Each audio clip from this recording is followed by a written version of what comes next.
Hello there guys, welcome to Dino's Vault. I am super excited to bring old is pure gold kind of RTR 162V which has been rejuvenated and resurrected back to life 2022 model. This is the updated, revised, facelifted version. So what all features does it get? Let's not waste any more time. This has kind of a nostalgic feeling for me because I've owned the HyperEdge model back in 2012. This is the next design that was launched, a revised design, and from that moment onwards it has been scarily fast. It has been a beast holding its own, and still it sells like crazy. So what is the reason behind it? Let's find out.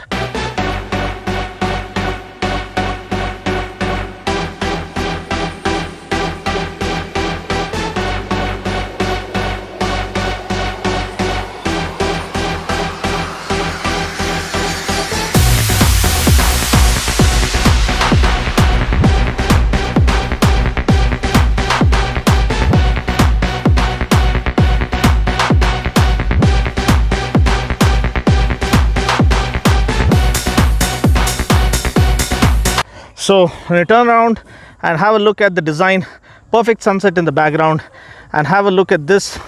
First of all, let's run you through the changes that the new model comes equipped with. So turn on the ignition. So here are the DRLs and the LED headlamp that have been updated. So the LED DRLs have been there earlier, so it kind of gets slightly revised design, more pronounced now, and a LED headlamp which looks absolutely super kick-ass. Then the other change is the tail lamp, of course, which also has a kind of a demonic kind of a layout. You can see the horns of the devil, menacing as always. And then of course you have this matte blue color scheme with a little bit of carbon fiber cues, race tuned FI. So it is air cooled and it is fuel injected, and it's the tried and tested 160cc 2-valve engine. It mentions super moto ABS, which means single channel ABS. ABS is operational only on the front wheel. However, you get pedal discs at both ends, and it was the first model to offer pedal discs if my memory serves right. And the graphics look absolutely super good. The tricolor is right over here, emphasizing the made in India, proud to be an Indian moment. Racing since 1982, so 40 years of racing legacy comes alive with this machine, built by racers for racers with racing DNA unleashed. Racing throttle response defines this motorcycle. What really makes it a versatile bike even to this day is the flat seat, single seat layout. So even if you are a racer who got married and has to compromise, you don't have to compromise when it comes to the racing DNA, but you have a seat that you can live with on a day-to-day basis, easily accessible for ladies, so can be used as a family bike, if I may say so. Again, tricolor emphasized right over here, RTR 160 racing throttle response, and gas charge shock absorbers, which again were introduced with this kind of model. Of course, Pulsar was the first to introduce gas charge shock absorbers, but then you have the over square engine, tried and tested 160cc single air cooled fuel injected 16.04 PS and around 13.85 Newton meters, close to 14 Newton meters, 5-speed gearbox, and it is air cooled still. And you have these massive tank shrouds which keep the engine actually cooler, so reduce the engine temperature by 10 degrees further to maintain its cool. And giving you a quick kind of walk around. But then again, talking about the bike, yes, the engine still has vibrations, so I'll talk about how it feels to ride, the refinement and everything. So the updates, the major update however is the speedo console. If you can see, full digital speedo console replaces the part digital part analog. I love that rev needle counter, but now it's gone. You have full tachometer, full speedometer, full digital tachometer and speedometer, fuel gauge, and you don't get a gear position indicator. That's kind of sad. I wish they had included that. Time and odo, and it comes with smart X Connect system, which means you get turn-by-turn navigation and other connected bike features. So now talking about the riding modes that have been introduced with this new RTR 162V. Here you have the sport mode, as you can see. Then you have the rain mode where the power decreases to 13.3 bhp or something, and even the urban mode the power is less, but then in the sport mode, the full power and torque is unleashed. So this concludes a quick fire overview. The price starts from 1.17 lakhs for this 2V variant. And do you like this one, or do you prefer the 4V, the new updated version, more electronics, better refinement and more power delivery, 4-valve engine? This is a 2-valve engine. So which one would you prefer given the option? And yeah, it still is a legendary bike, pure raw power that you can feel each time you ring the throttle wide open. If you like what you see and want to see more pure automobile content, stay subscribed, stay tuned for more action coming up right here at Dino's World. For now, let's hit the road and let's put this menacing beast to the test in the real world conditions. Okay guys, so now that I've given you a quick overview of the classic legendary racing machine Apache RTR 160 2V, now equipped with race-tuned fuel injection, new console, LED headlamps, LED tail lamp, and Smart X Connect, let's actually rev the hell out of this one and let's see whether the beast lurking underneath comes alive.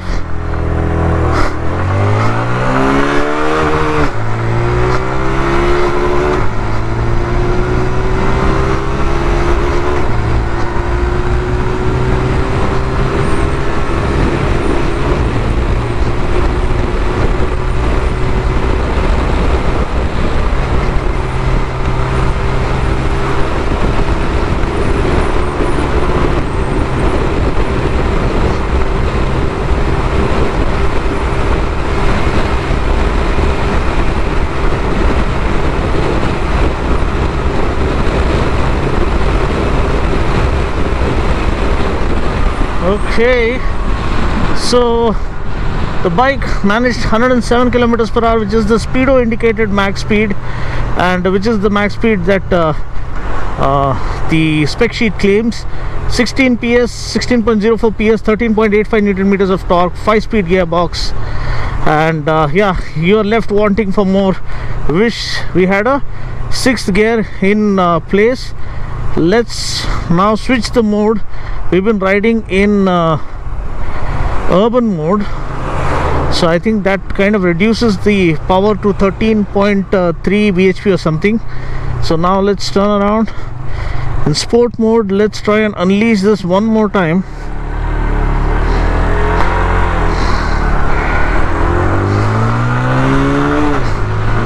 Whoa.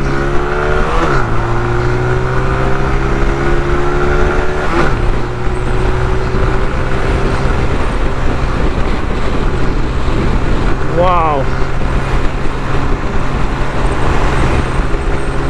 So this has always been the case with the RTR. The more you rev it, the more the bike feels alive, more the bike feels at ease.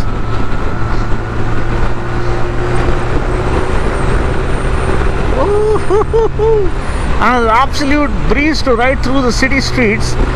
This is an empty straight, a back straight, where we usually test the super bikes. So this might be a bit too much for a 160cc bike, but still sport mode is on and the beast is wanting to come alive. I still remember 2012 Hyper Edge, the previous design model that I had owned. It was an absolute beast back then.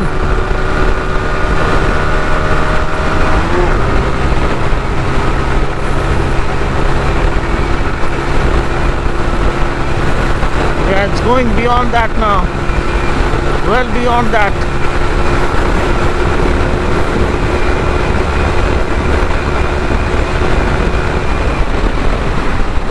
I'm sure it can do better. So let's turn around. The stunter's machine, this one. The red light keeps popping up. I want to rev the hell out of this beast. Full throttle.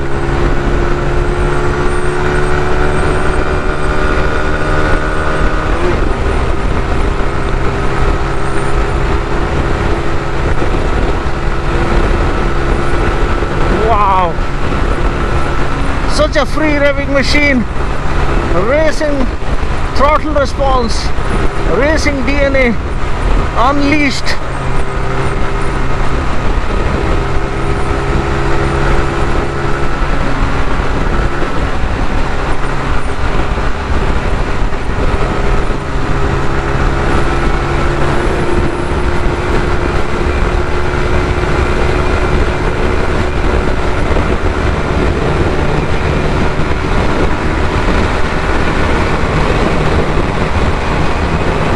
Wow, now the machine is coming alive.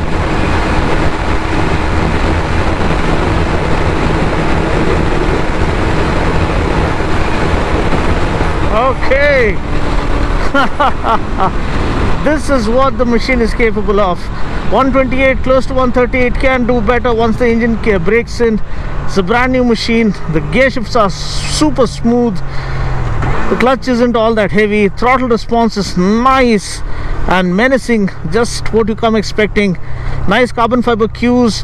The tank shrouds help in cooling the machine, keeping the engine cool. Actually 10 degrees the engine heat is actually kept at a check, so it's cooler by 10 degrees thanks to the tank shrouds which channel the air through the engine compartment. The digital console kind of does its job, but I still prefer that analog rev needle climbing kind of a thing, but you can't have everything, right? So Smart X Connect, turn by turn navigation, all the other goodies that come along with Smart X Connect. This thing, aluminum levers, still one of the finest build qualities. Small elements like the key ring kind of glows in the dark, so small yet subtle yet effective features that make it truly a masterpiece and a legend of its own kind. And it's so easy, so compact, so lightweight.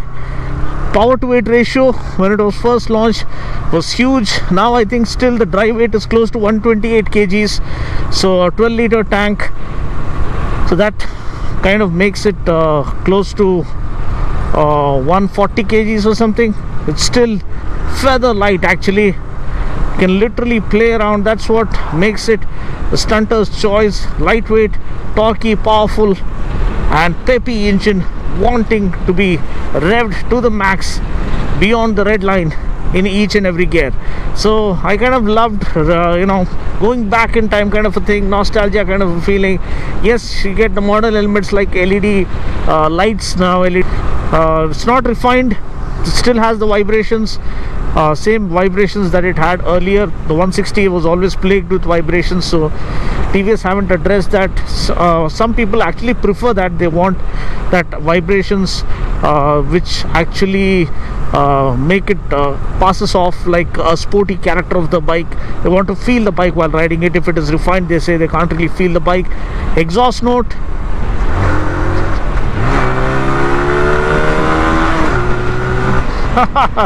that's the bass heavy exhaust note.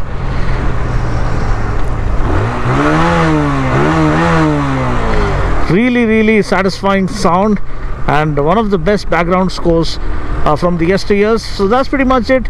Thanks for watching. I'll catch you guys in the next video. Until then, take care, God bless, and ride safe.